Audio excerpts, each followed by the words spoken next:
बांग्लादेश की अंतरिम सरकार के मुखिया मोहम्मद यूनुस के इस्तीफा देने की इच्छा जताने वाली खबर ने देश में राजनीतिक बहस तेज कर दी है। नेशनल सिटीजन्स पार्टी के संयोजक नाहिद इस्लाम ने गुरुवार को चीफ एडवाइजर के आधिकारिक आवास यमुना में मोहम्मद यूनुस के साथ एक लंबे मुलाकात की। मुलाकात के बाद उन्होंने कहा कि मुझे सूचना मिली थी कि मोहम्मद यूनुस सलाहकार के पद से इस्तीफा दे सकते हैं। उसके बाद ही मैंने उनसे मुलाकात करने का फैसला किया।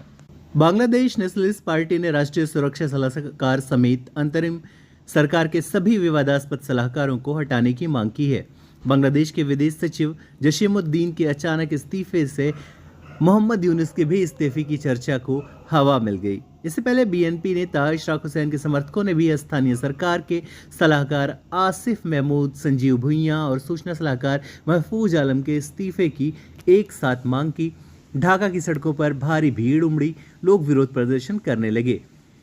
एनसीपी के एक टॉप लीडर ने कहा कि अंतरिम सरकार के 3 सलाहकारों को बीएनपी प्रवक्ता बताते हुए यह धमकी दी है कि अगर सुधार संबंधी सिफारिशों को लागू नहीं किया गया तो वे उनको इस्तीफा देने पर मजबूर कर देंगे।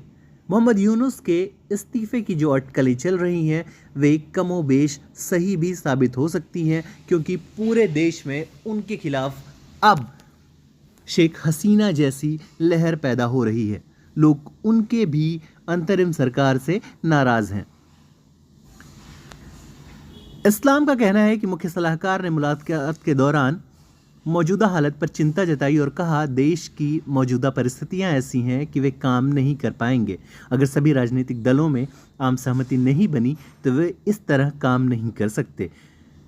मोहम्मद यूनुस का कहना है कि सामूहिक आंदोलनों के बाद उन्हें इस पद की जिम्मेदारी दी गई थी। आंदोलन अब भी चल रहा है, लोगों को बंधक बनाया जा रहा है और ऐसे स्थिति में काम करना संभव नहीं है। बांग्लादेश में सेना लगभग सरकार की स्थिति में आ गई है। बांग्लादेश के विदेश सचिव जसीमुद्दीन ने इस्तीफा दे दिया है। 8 महीने पहले ही उनकी नियुक्ति की गई थी। अब सेना प्रमुख वकार उज जमान का कहना है कि देश में दिसंबर तक आम चुनाव कराए जाने चाहिए। उनका कहना है कि देश के भविष्य के बारे में फैसला करना किसी निर्वाचित सरकार का ही विशेषाधिकार है, न कि किसी सलाहकार का। अब बांग्लादेश के सियासी भविष्य पर एक नया संकट मंडरा रहा है जिससे मोहम्मद यूनुस संभाल नहीं सकते।